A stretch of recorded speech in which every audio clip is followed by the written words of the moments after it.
what's up, everybody? Um, yeah, it's glad to be here. Bones is here. GFB Fishing, girlsfishbetter.com is our sponsor tonight. Um, Code is down below. And of course, always Okeechobee Rustic Company. We're always going to shout her out. And OkeechobeeRusticCompany.com. And she has all natural stuff. The Stinky Stompers, ladies, guys, spray a little bit in your boot before you put your feet in them, and it makes that swamp ass smell go away. So y'all go check her out. All right, we're not going to waste any more time. A little intro and bring in Captain Misty Kelly.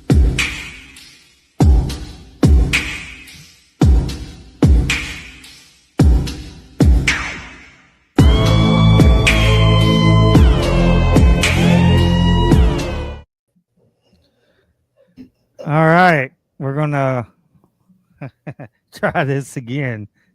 Take two. All right. So yeah, I wish I had my behind the scenes camera going so you can see that we had a good conversation and no recording. So anyway, glad to have you on after got to fish with you Friday. And we caught reds and nobody else didn't. It was a 20-mile-an-hour day, but we didn't strike out. That's the way I look at it. And I got to fish somewhere I hadn't fished before. And so anyway, we're going to try this again. And again, start with where you grew up. And I'll think of the questions again. I hope I need to start writing down the questions I ask. So anyway, I'll let you get started again, and we'll carry on the conversation we were having. Okay. Well, I started, I actually was born here in Citrus County. And before I could crawl, we moved. We actually bought our home here in the mid 70s. But when I was a baby, we moved to the Keys so my dad could pursue his chartering career. And down there, it's amazing. He loved the fact that you had the Gulf of Mexico, Gulf of America on one side, and you have the Atlantic on the other side. So and it's gorgeous down there. The fishing was, and it still is amazing, but back then it was really incredible. And he did the offshore wreck fishing, sail fishing, tarpon fishing. Tarpon was his main gig. Reef fishing. He also had a flats boat. He had an offshore boat and he had a flats boat. He did bone fishing inshore. And like I said, I moved there before I could crawl. I mean, I got pictures of us, crawling around on all the little white rocks. We lived on a marina.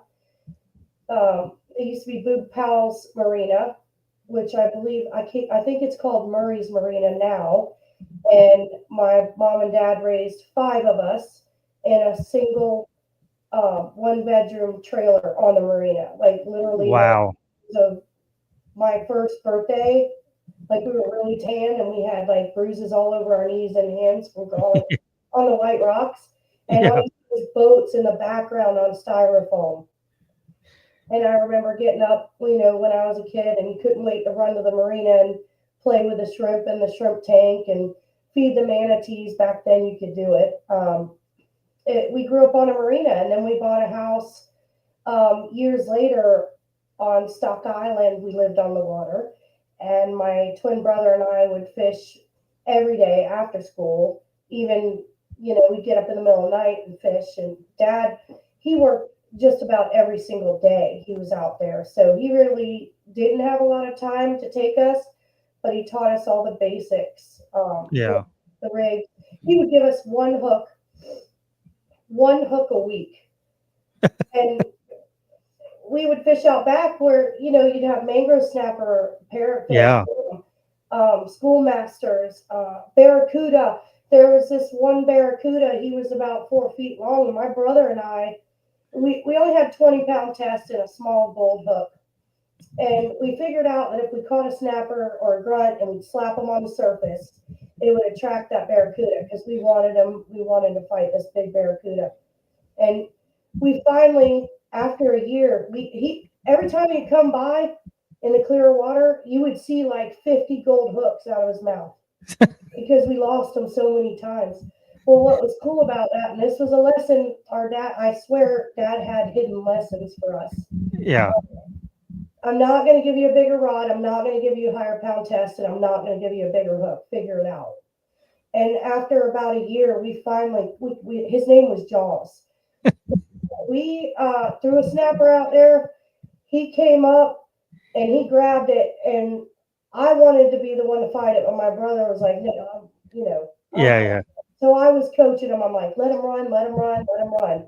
Wear him down, wear him down.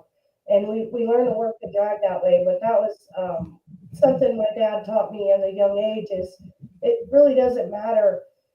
I mean, structure kind of makes it harder, but as far as like gear goes, you can catch a lot of stuff on light tackle, and that's what he was famous for in the Keys. If you learned how to work it and get and turn their head. Right. So Right.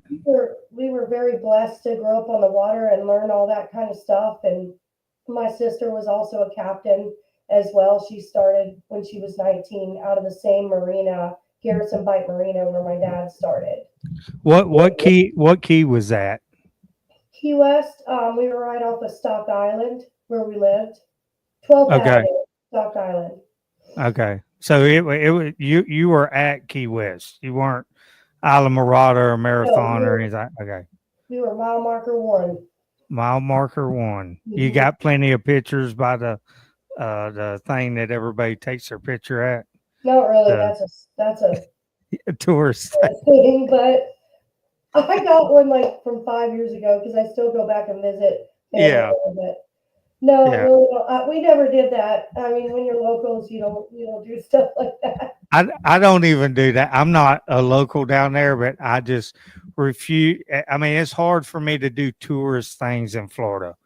Yeah, Even though I go visit somewhere I haven't been in Florida, I it I mean, it's very rare for me to do whatever the tourists are doing. I just refuse to do it because I'm from Florida. Well, yeah. North Florida, but anyway.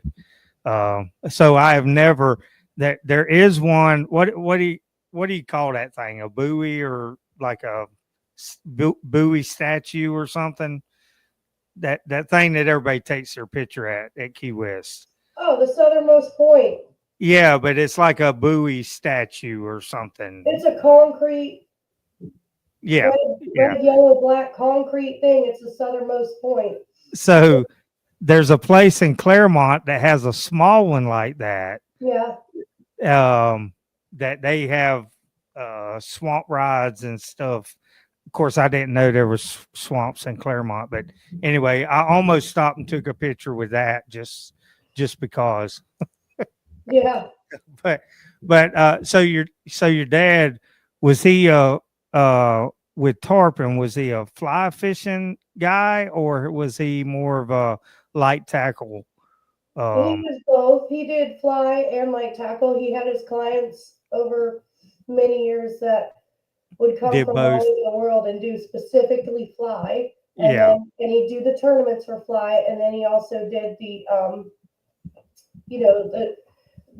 the drop method. Yeah. And he was actually the first captain in the Keys, and you can ask any of the locals, that the older captains there. He was the first one to actually start chumming for tarpon down there. Did he use dolphin carcasses? No, he would just buy a 50-pound bag of chum off the shrimpers. He'd trade beer for chum.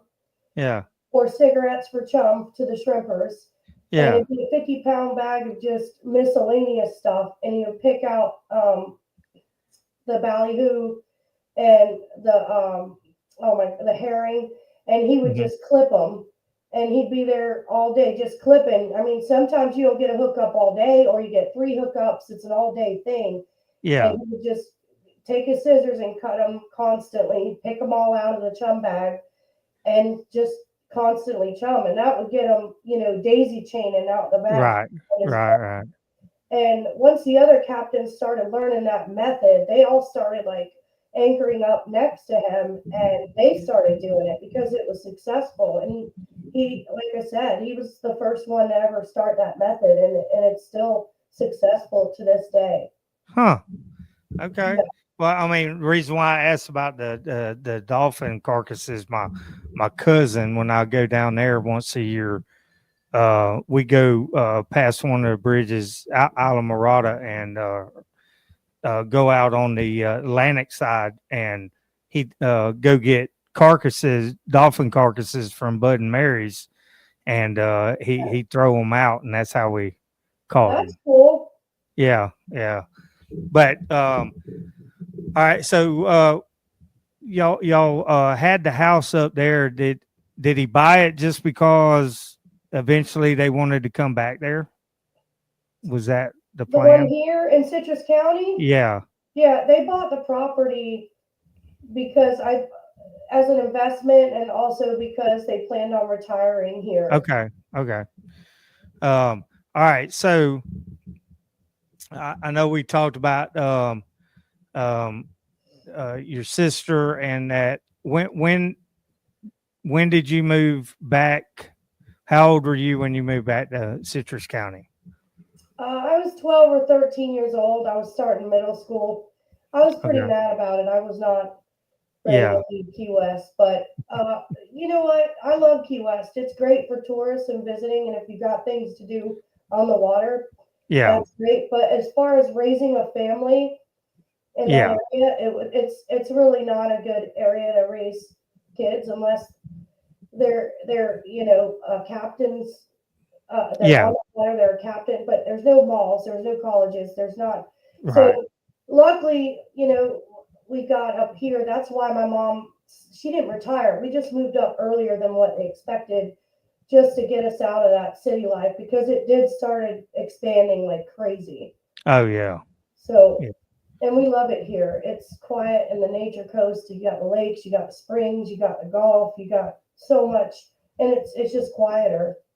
Well, and after I left you Friday, I went and visited. I call him my Naples granddaddy, because I always used to like travel out of state and different places for work, and I always ended up meeting some older couple that I adopted them as grandparents. So I like have sets of grandparents everywhere. And anyway, him and his wife, they moved up to Floral City.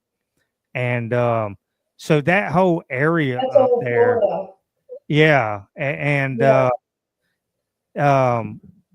that whole area up there, Crystal River, I mean, the whole Big Bend area, to me, if George almost had me thinking about buying something in his little HOA, because they don't pay hardly crap for it. Where he bought a house at $35,000 in Naples and sold it for $400 and almost $50,000, and bought a bigger house in Floral City for $250,000. Yeah. And anyway, that's kind of like old Florida up there. Even where I live in the center of the state, it's not old coastal Florida, but it's old cattle country where cattle and orange groves and everything where I live. So I'm always drawn to old Florida. I mean, I even thought about buying me a single wide in Everglades City. Those areas up there is old Florida, and like I think I was talking with Mike about, I've been doing a lot of podcasting about the FWC and development and all that, and those are the areas they just need to leave alone. And so anyway, so you got your captain's license. you said 11 years ago. Yeah. So, and you started out freshwater. And talk about more about what made you open the bait store. My mom and dad, when they sold the house and the keys and they moved up here, they made an investment and turned this building, commercial property, into a feed store. They Okay. named it Hillbillies, and Hillbillies Tack and Feed. And people kept, it was literally right across from Hernando Lake. And people kept coming in and saying, "You guys got fishing tackle here?" And mom's like, "No, no, this is a feed store." After about a year and a half of that, and I was fishing every chance I could get. I was helping her run the store, but after work every day, I was fishing, catching shiners, bass fishing just for fun. Yeah. And I just one day I had $50 in my pocket, and I said, "You know what? We've had so many people come in here and ask for bait and tackle. I'm gonna just start off with a 30-gallon fish tank and start buying Missouri minnows. Yeah. And then I'm going to build a cricket box, and then I'm going to build a shiner tank because I can cast net shiners Yeah. myself. I do that anyway." So I did, and within a couple of years, it grew a lot. I mean, it did well. In fact, to the point where my mom's like, "Geez, you're getting more business than me," which she was happy for me and supported me 100%. And Right. it was a wonderful experience because it helped me learn so much more about the area. About the old timers would come in and tell me incredible fishing stories and teach me techniques Yeah. and about the area. And then I got my captain's license and I started guiding and booking a lot of clients out of my bait shop, and I ended up being there less and less because of that. And my dad, he was he was retired. He needed something to do. I gave him the bait shop, but he told me, "You got to come back because it's not as successful as when you were here Yeah. because we like coming to see you and talking to you about fishing." My dad was kind of a grumpy, Grumpy. Old modest young school. guy, Yeah. but I don't regret it. I mean, I would go almost every night and cast net wild shiners and bring the tank and purge them. I learned a lot about bait, how to keep it, and a lot about artificial. And unfortunately, I ate up a lot of the profit myself because, I was addicted to fishing and wanting to do it more and more and more. So it was nice because I never really had to pay for anything. Yeah. But it was a Le- great experience. I learned a lot and I got a lot of clients. I got my name out a lot in that way. yeah. What far as like then versus now, are the shiners as plentiful now as they were back then? Oh no, no. Yeah. So I mean, what do you think causes that? I'm just because it's the I same think way on these lakes. Um, we I think used to we used to put had a feed bag, and mhm. my buddy's neighbor he was an old man. He told us to do whatever we wanted to, and he had a feed bag, and he had this big round net with a hoist on it, and we drop it down, and I mean we were catching 4 or 5 inch or bigger shiners. I mean, some Wow. of them were almost huge, and now you can't do that. They're No, it's just not not like there. that. No. I think the spraying the lakes doesn't help. The chemical they're spraying, the runoff from sewage, the Yeah, harvesters. I mean, when I started 11 years ago, it's a 5 chain of lake, Hernando Lake, and every single lake was just hundreds of yards of lily pads. There's no yeah, structure there. There's no logs or no rocks, so it is difficult to fish because of that. yeah. But all that's gone. And Really? because of that, now we have this invasive, like, I want to call it's not alligator grass, it's something else. So now all that's taking over where the pads are. So there, those fish like to bed and be around those lily pad roots, the tussocks, Yeah. and they're gone. So, and that's just a domino effect of the bait and everything else, in my opinion. Like, Yeah. no, it's nothing like it used to be. It Yeah. isn't, unfortunately. Um, so when did you start testing the waters far as doing your inshore captain, the fishing inshore? I know you started out the freshwater, but when did you really start thinking you wanted to do that more on Within the? the first year, I was like, I got to get more. I got bills to pay. I gotta get more charters. Like, if I want to do this full time, so I needed to, Yeah, you know, push everything I could as far as like where I could go, what I could do. Saltwater was getting more trips. So within the first year, yeah, I started doing inshore, and then I added the Withlacoochee River, which nobody guides the Withlacoochee River. That's where I get them big crappie at.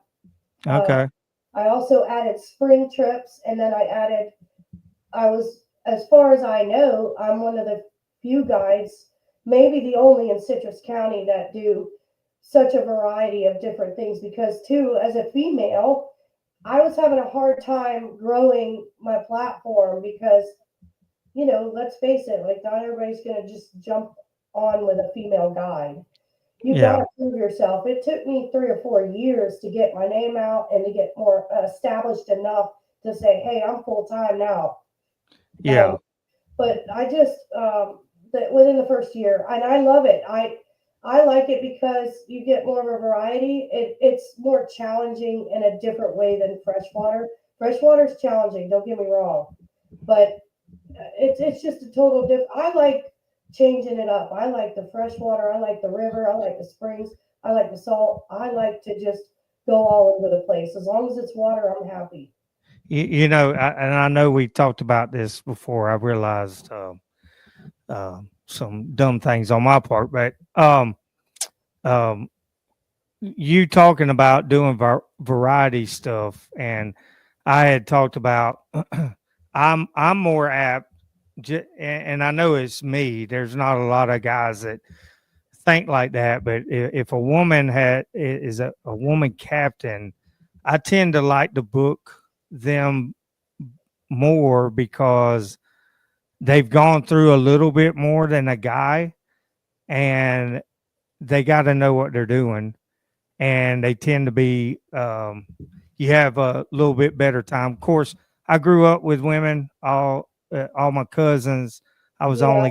I was only boy cousin for 19 years, so I get along with women better than I do guys. But uh, but you saying the variety thing is interesting because my friend Captain Deb down in the Keys in Key Largo, she does that too.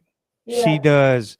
I mean, she don't care if you want to go snorkeling. She's gonna take you snorkeling. Yeah. You know, and she's not now. Don't get me wrong. She'd rather be trying to catch wahoos and Yeah. sailfish, but she is not too big that she will take you snorkeling or take you on a just a sightseeing Or trip. sunset cruise or scenic Yeah, cruises. yeah, Yeah. yeah. I'm all So about. I mean, it's interesting because you don't see a lot of guys that do that. Just far It can as be a little bit of a headache because, like, you got to switch everything over as far as your gear. Okay, I was just saltwater fishing yesterday. Now I got to take everything out and switch to freshwater.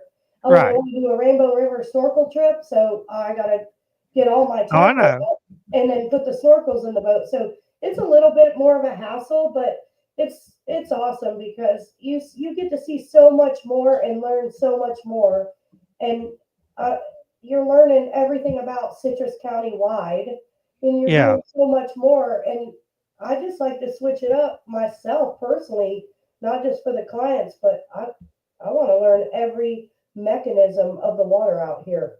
Well, no, I mean, I think it's pretty cool. It's just like I was saying, you don't see a lot of guys, Yeah, men doing that.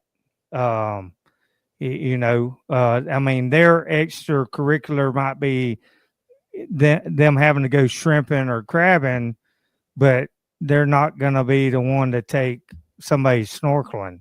At Yeah. least that's what I've seen. You know what I Yeah. mean? Yeah. Oh no, you're right. I mean, a lot of them do the scalloping trips, Yeah, but yeah, there's a lot of them as well that are like, I'm not, yeah. I'm I'm not not doing doing this. that. I'm not like, what? I'm like, why not? It's like literally the easiest thing, and it's Yeah, enjoyable. and it's green. It's It's green. beautiful out there. Like, why wouldn't you? No, But no, it's most of the green. time, Far as yeah, far yeah, they pay. yeah, That's like somebody said, "Hey, will you build this college rod?" I'm like, because I used to be like huge, tailgate, buy season tickets, all that, and they're like, "Well, will you build this?" I said, "Dude, you're paying me money. I don't give a crap. yeah. Whatever you want, You know, man. I Just might do charge something you. great. I might charge you more for if it's a team I really don't like, but Yeah, yeah." But and I know we talked about this, but the difficulty as a getting in as a woman captain, and I know I asked this question. Um, do you think? I mean, far as the support in the community, do you think it was easier for a woman captain to start in the Keys versus like in the Big Bend area, or is it the um, same struggle either way? I think it's just as hard for the women down there as it is up here. I think it was way harder 30 years ago than Yeah, it is now. I mean, it's more accepting now than what it was, but I think it's just the tourism industry is a lot higher down there. I right. mean, you're busy, what, 10 months out of the year, 11 months out of the year, Yeah, and we have more of a 7 or 8 month busy season here. It's just not as built up as that, which I'm grateful for. But I do think that we also have more captains per capita in this area, and yeah. a lot of them are competitive. And you just have to like, I don't know, like my Yeah, dad told me a long time ago, don't trust nobody on the water. I mean, in your lifetime, you'll count 3 friends on one hand. right, Like, right. keep your circle short. Don't gossip at the docks. None of that. So, Yeah. and I did learn the hard way. He was right. Like, you definitely, you really should It's keep to yourself out there because, yeah, the more you grow, the more this area grows anywhere, the more unfortunate issues you can have out there with other people. so your area, you're talking probably Crystal River, Homosassa, or just Crystal River in general. Crystal River, Ozella, and Homosassa. And Okay. Ozella's in between Crystal River and Homosassa. Yeah. Well, and that whole Big Bend area, I mean, it's the Big Bend, but I consider, like we talked about with Scalloping, Keaton Beach, well, mainly Steenhatchee down to Homosassa, as far as the Yeah, inshore fishing. Yeah, that, and people, I get people ask me all the time, hey, where should I go fishing? I'm like, look, if you want any kind of inshore redfish trout, you're gonna hit the Big Bend area. If you want big snook, big reds, all that, you go to the Everglades. If you want to go offshore, you're going to the Keys or on the East Coast. mm-hmm. Now, don't get me wrong, middle grounds, you just got to pay a lot of money to go 90 miles out to get Yeah, the middle grounds to fish. I mean, they're there. The red snapper on the Gulf of America side is phenomenal, but it you is. know, but if I've always said Big Bend area and Everglades is two of the best far as inshore places to go in Florida. And I know they got them, up in the Panhandle and all that too. But I've fished pretty much everywhere on the West Coast, and that's what I found. Redfish and trout. I mean, my buddy even while we were out, sent me 2 photos of their 2-day haul of trout in Horseshoe Beach. You know, I'm like, Nice. why you do that? You know, why you make me mad? And yeah, he just hit me up, asked me if I'm coming up next weekend. Oh, you I need hadn't, to go. I They've been hadn't. getting big trout out there. Oh, I know, I Yeah, know. my girlfriend fishes out there. They've been doing really well lately. Yeah, yeah. But um, let's see. So we talked about um the last time when you're that you had your dad on the boat. He was 81, and you forced him to go crappie fishing. Is that right? Yeah. Yeah, he didn't. He don't. He never liked fresh water. He would gripe about it and be like, "I use bait the size of what you catch out there. What's the point?" You know. And I use light tackle, 6 pound, Yeah, 6 pound test, like tiny little 10 size Aberdeen hooks. So he got these big sloppy fingers. He couldn't put the Missouri minnows on the jig head, so he'd get aggravated. But I knew he was limited on his time, and I kind of forced him to go. So he did go, and he griped about it because we had to wait the rain out, and he was shaking his head the whole time. And I'm like, "You're gonna go, and you're gonna enjoy this. Let's just, it's gonna stop raining. Let's just go." So we get out there, and I did get some shiners. So I wanted them to catch a nice bass. So I normally just float one under a cork, and that's the easiest way with people that have never done it before. Is just put a cork on yeah, it, and then once that thing goes down, and I tell everybody, count to 5, Mississippi. Yeah, that thing went down 5 different times, and we had his buddy with us too. He never had one hookup, but Dad had 5, and he just couldn't help it. It was just like snapper fishing on a wreck. He just jerked the rod every time. He would not give it more than 2 seconds, and I'm like, "Dad," and then I get aggravated with him, and he's like, "I don't. This is why I don't do this." He was not patient enough for it, and you can't teach an old dog new tricks. That's yeah, yeah, true. But we did end up getting him some nice crappie. Those you don't have to count to 5, Mississippi. You just reel when you feel the hit. yeah, yeah, And he caught the biggest and the most that day, and he was giggling. He was like, he probably wouldn't admit it, but he enjoyed it, and I'm still grateful to this day that I got him out there and proved to him that freshwater fishing isn't that bad. yeah, yeah. Yeah. Yeah. I mean, you say he was 81. My dad's 79 now, and I made him. He was basically taught me how to bluegill fish. That was it.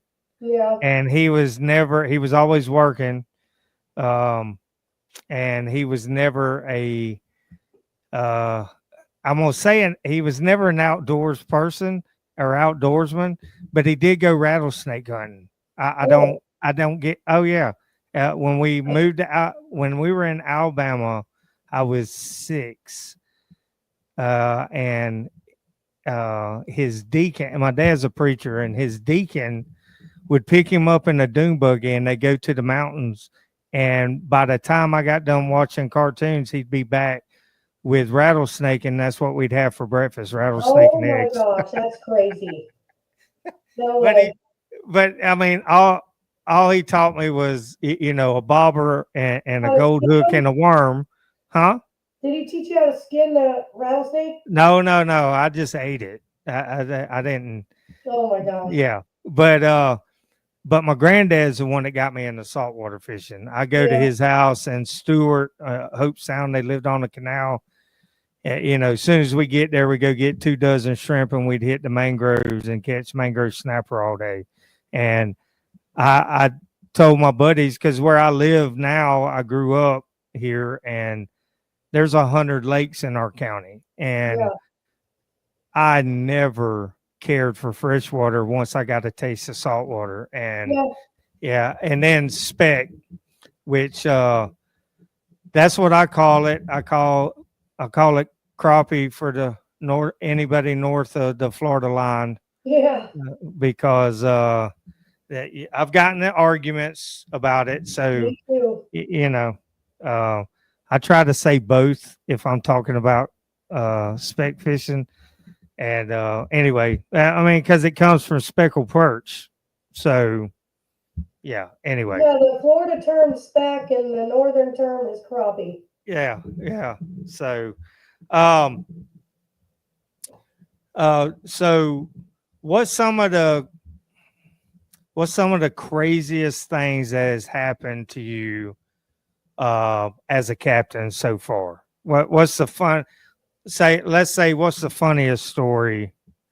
Because I know every captain's got one. Every captain remembers that one. Yeah, you know, you ain't got to say clients' names, but you got that one person that it just was a funny incident. I'm trying. Well, I did have one lady, one single lady go with me, and she she caught a nice redfish, and she for some reason felt the need to grab it and rub it all over her chest. She was wearing a Oh, bathing suit, and she's like, okay. I just love the feeling of slime, and I'm like, that's the first. I didn't even know what to say. I really didn't. I wanted to give her a towel right away, like, but she was so that I don't Yeah. know. I guess, and then another cool thing was I had a client book me because, like I said, I'll do whatever on the water as far as Hmm. fishing or snorkeling, and they wanted to go hunt magnet fishing. I don't know if you've ever done that. Yeah. Yeah. Yeah. And I was like, well, I'm not a magnet fisherman, but I mean, I could take you to some spots and we can try. That's all we can do. We went to one, and she goes, okay, I've been doing this about a year. Brute Magnetics sponsors me. We got to get a gun. And I'm like, okay. She's like, I got a grocery cart. I got, uh, some other railroad ties, stuff like that. That's pretty cool, but we got to get a gun. I'm like, listen, lady, I could put you on some fish, but I don't know about finding a gun. Like, I'll try. So it was our first trip out there. We went to the first bridge by a restaurant. We were getting forks, knives, screwdrivers, just junk. And I was like, this sucks. I was like, let's go. I know where a crackhead bridge is, not far from here. So we go to the crackhead bridge. And I mean, you never know. I Yeah. figured maybe it was deeper too. Like that spot was only 3 or 4 feet deep. And it was Right. a busier bridge.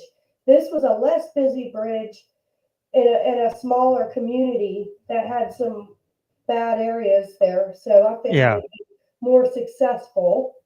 And I'm not kidding you, the third throw, she pulled up a military Uzi gun. Nuh-uh. Yeah. And so when she pulls it up, like, oh my God. I'm like, okay, it's just a good squirt gun. Like, who cares? It did not even look real to me. And she goes, it's a gun. And I was like, no, I don't, well, that's not real. And she's like, yes, it is. So we pull it up, and sure enough, because she's got a YouTube channel as well, 2 chicks and a magnet. Two chicks and a magnet. Yeah, they're cool. I'll have to look that up. Yeah. And that was, it was, we had to, so they wanted to do a show on it, of course. So because of that, we had to call the sheriff's department Yeah. and report it, even though, they wanted to keep it. I wanted to keep it. If they didn't want it, I would take it. But sure enough, it was a military Uzi gun from like the, the 60s, maybe. And it was in mint condition. Like it was not even rusted. Like it was, I'm sure it was Wow. down there a while. You could tell from the junk Yeah. going out of it. But I'm sure with those kind of guns, it was still in working order. But the cops were just amazed. And they said we had to give them a deposit in order to possibly get the gun back if it wasn't related to a crime. We did not Right. give them the deposit. I thought that was a little weird, but we never did get the gun, but they got a cool, show out of it, and it was another cool memory, crazy memory that I won't forget. That was my first time magnet fishing, and we hit the jackpot. See that doesn't even make any sense as far as the give me a deposit. No, I called it. I Yeah, found it. we No, never take paid a my deposit. name. Yeah. Oh, take now if you want a deposit for you to fingerprint and all that, that's fine, but I want it back. Yeah. It's not yours, Yep. you know. Anyway, that's seemed odd. How much deposit did they want? I think it was like $250. What? Yeah. I get maybe it Something was to like that. run I all know it was the in the hundreds, and I'm like, I'm not doing that. And maybe yeah. they weren't from here, and they had to be back the next day. So because the report and everything was in their name, they had to be the ones to do that. Yeah. And I couldn't go do it. So I was a little bummed that, we didn't have an opportunity to get the gun back. But we got plenty of video and pictures, and it was an awesome memory, and I'll never forget that. That was just such an odd thing, like to find on my first magnet. So I felt like a pretty successful magnetic Yeah. guide that day. I felt I, pretty proud of myself. I mean One of a you, million. you could advertise that you are a magnet guide too, magnet Yeah, fishing but I guide. couldn't, I could never guarantee something like that again. That's No, time. But it was an awesome memory. I'll never forget it. Yeah, yeah. Um, what's the what have you seen the biggest challenges as far as with clients? As far as most of them have most of your clients have never been on the water or just kind of been on the water but really don't know nothing. I mean, what's probably the biggest challenge for any captain? I would Far say as the most common, I would say about 20% of people have little to no experience out there. 20 to 30% of my clients have yeah, a small amount of experience. And even the ones that are experienced, to be honest with you, are yeah, the hardest ones because they've got their ways set. They've got their own, remedies out there from another area, and they're gonna stick with that. And yeah, when it comes to like, all right, you know, cast it out there, leave it, let it sit. Don't reel it. Don't even if you feel little things, just ignore it. Let them crop it out. I tell them that they don't. And I'd be looking over, and they're like, and I'm like, no, what are you doing? What you just reeled it out of the sweet spot. I was like, every time that you do a half or a whole reel, that bait moved 5 to 10 feet away from that honey hole. right, So, right. so you're not gonna get anything. But like literally, I would look over and they'd be like, I'm like, what is that? Who? All right, if you keep doing it, I'm gonna give you the kitty rod, and you need Yeah, to fish for bait and pinfish because I'm just trying to help you out. You can't. I will tell you that the women, for the most yeah, part, the women and the children, they listen a lot yeah, better. So and no offense, it's the truth. Like even a yeah, oh, male yeah, captain will tell you that, and I get it because they got their mindset. They did everything their own way. But yeah, that's probably the most challenging is the people not listening, yeah, or and they're just kind of doing their own thing. And then I'll go out there and show them. Like I had one guy just tell me, well, I'm not going to fish like that because I got my own rig and I fish on the East Coast all the time and I catch hundreds of fish. And I'm like, okay, mm, well, I should just let me change your rig to, what I'm using 10-pound braid, 25-pound fluorocarbon with yeah, an 1/8 ounce jig head. Let me just, because that's just what you need out here. That's what's successful. And he's like, yeah, no, I'm fine. I'm going to do it my way. Well, about an hour later, me and Joe, his buddy, are catching fish left and right, and he's not catching anything. And I got tired of trying to prove to people that I know what I'm doing. I've been doing it long enough. I am successful. Just listen to me. Well, instead of arguing with them, I have learned to just shut up and just let them do their thing. That's fine. And then I end up showing them, and then they're yeah, like, oh, you were right yeah, at the end of the trip. You're the best. Thank you so much, Captain Misty. And then by the end of the trip, they respect me. yeah, yeah, It's just better to show them than to argue, or just yeah, it's not worth arguing anymore. I just show them, and then they have, respect for me by the end of the day. That's you know, and you mentioned that my buddy, he was a big boat captain for years. His brother, they all grew up. They all moved to the Keys when he was younger. They're from um Boca Raton, Del Rey area. And anyway, he finally got tired of that, and he's like, "I'm gonna start peacock bass fishing." So he did, but he said what he's ran into is like there's two guys that come down from Alabama. They're all artificial guys, Mhm. and he'll have a big live well full of shiners that he had gotten or shad that he cast net for just that morning. And they're like, he said, "You want me to rig you up for the shad?" Oh no, we're artificial only. And Okay. he said, okay. He said, well, you're gonna catch some, but when you want to catch a lot, just let me know and I'll rig you up.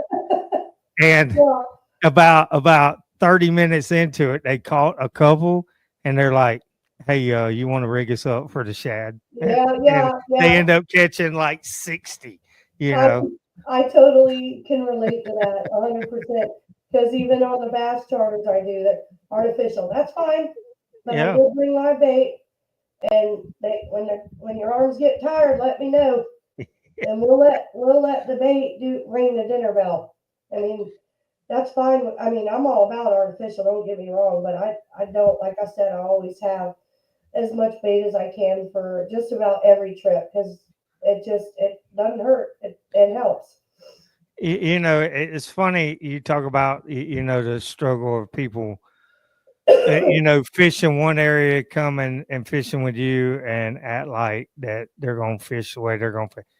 I don't, and maybe it's just the way I was raised, and I don't get to fish that much. So my whole mindset when I go somewhere, hey, I'm gonna bring my rod, but I want you to rig it up for me to fish your area. I don't know how to Yeah, fish this area. I can, people fish different in the Everglades. I'm going to yeah, listen to what the captain said. Cause I mean, I got a little boat, like I said, but, um, I just found that I'd rather spend some money, than having to have my boat worked on all the time if I'm not running it at least twice a month. yeah, I mean, and I had some people that bought rods for me, got me thinking that way because I said, "Do y'all have a boat?" Because they would go fishing 4 or 5 times. Every time I talk to them, they're going fishing, and they're like, "No, we decided not to get one. We just go out 4 or 5 times a year and hire a captain to take us out." I was like, "Huh, that's a pretty good idea." Because like the guy, my good friend that works on boats, he said, "Dude, if you're not really running it twice a month on the weekends fishing, you're gonna have it in my shop all the time." it's true. And so yeah, that's why I've stuck with fixing up a John boat instead of a There you flats go. boat. But um, so um, trying to think, we're almost done for the second time around, but uh, so what's your plans in the future? What's your goals that you want to do? And I know you've been doing it 11 years, but everybody's always got goals of what they want to do or what they want to see grow. And after that, is there any other women captain in the area that has thought about trying to become a captain? Have you seen any young girls that have reached out to you that want to be a captain or anything in your area? I'm just curious. I've had a couple young girls reach out. It was years ago, about 5 years ago, and I walked them through everything I knew and supported them 100%. Um, one of the young ladies, within the first 2 years. It just wasn't for her. She ended up going in nursing. Mm-hmm. And the other girl, she just, unfortunately, she just couldn't make it financially. She was Yeah. very young. So I think eventually she'll get back into it, but right now she's got to hustle to pay bills, and so and I see that. It breaks my heart for them. I know the struggle. I've been there. I did have to work after I left the bait shop, and I tried guiding full time. Yeah.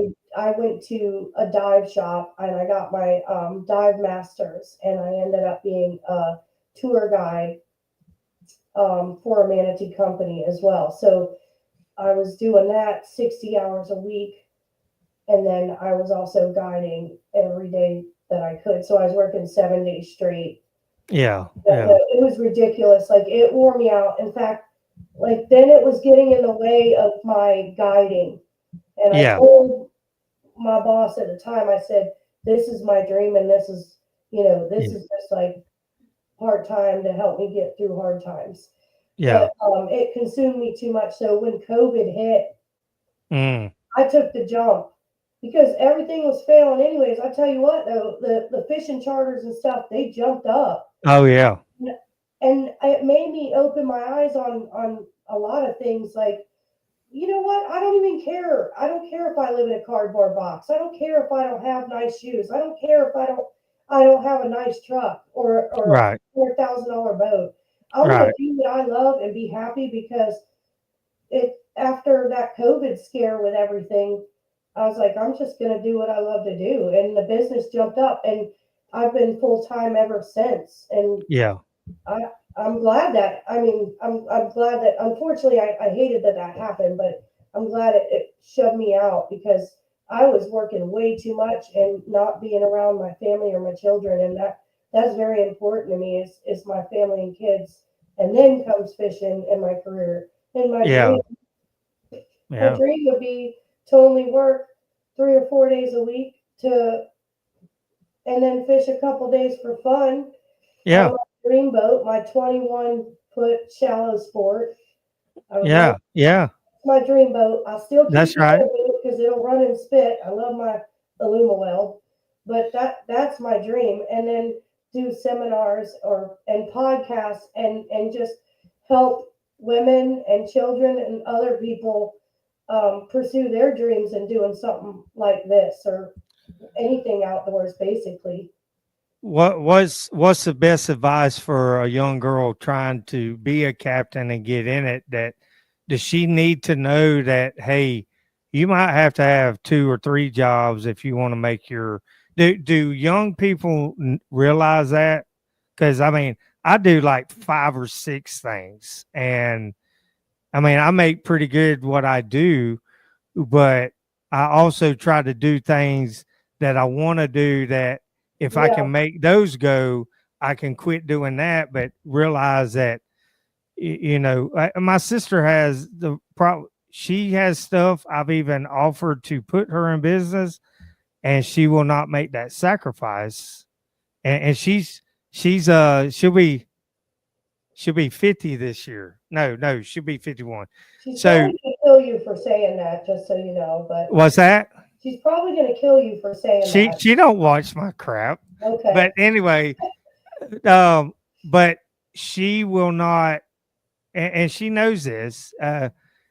sh- uh, she won't make the Make that sacrifice. jump. Well, won't make the sacrifice of like I've lost out on so many cool fishing trips or functions where my buddies would call, "Hey, we got a chance to go do this. You want to go? I can. I'm building rods." Because I wanted to try to make it. Yeah. And do kids realize that they have to do that? Do you think?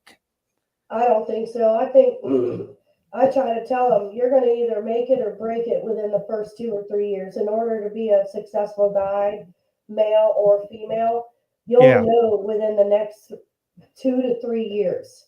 yeah. But you're still, I don't know many guides that start out just full time guiding at No, all.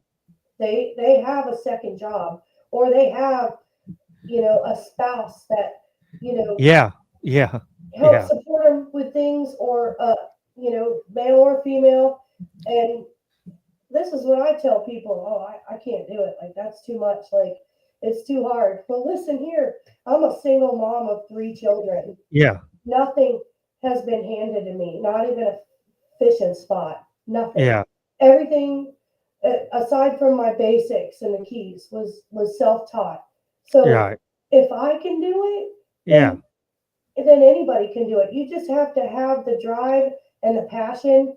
And I always tell people, never give up. Never give up. All that work, Well, that's what it's about. yeah, and I think there's, everybody's different, but I think there has to be some kind of entrepreneurial spirit in you to be Yeah, able to do that.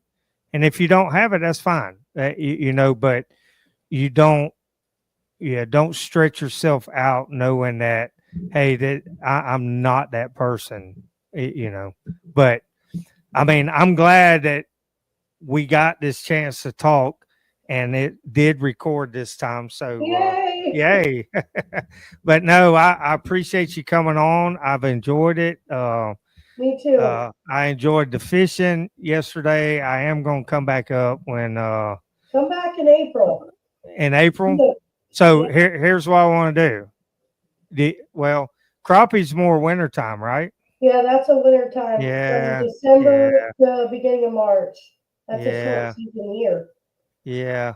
See, if I'd have thought about it earlier, I would have said I would have come up like in February, crappie Yeah, fish one day, go because well, I love winter red fishing top water yeah, in early morning top water like mm-hmm, a popper.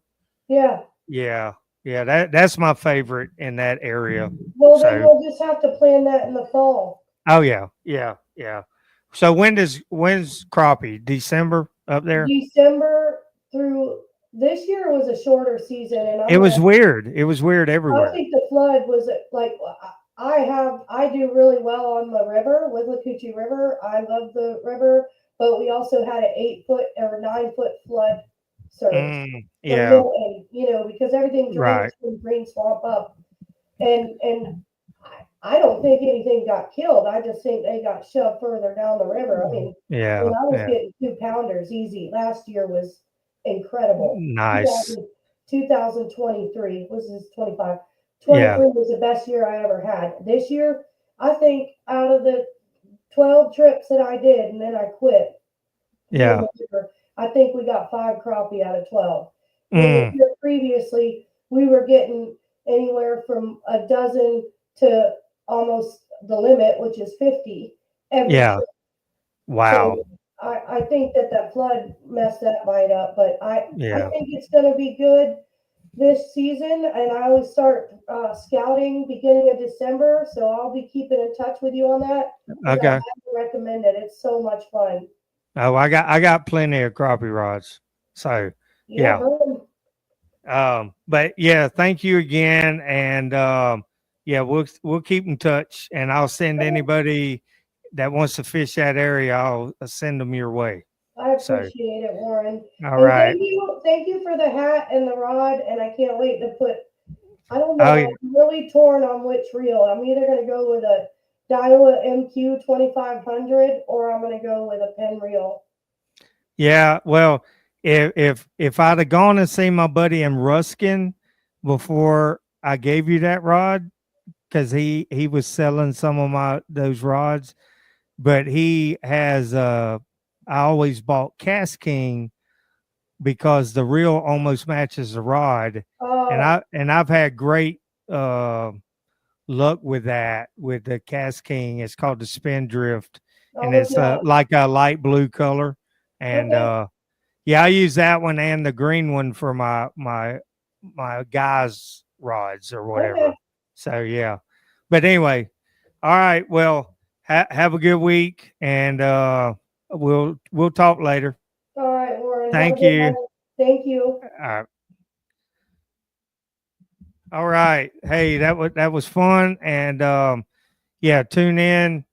We'll have we're working on some other people to come on, and just always keep in touch. And we'll see you next time.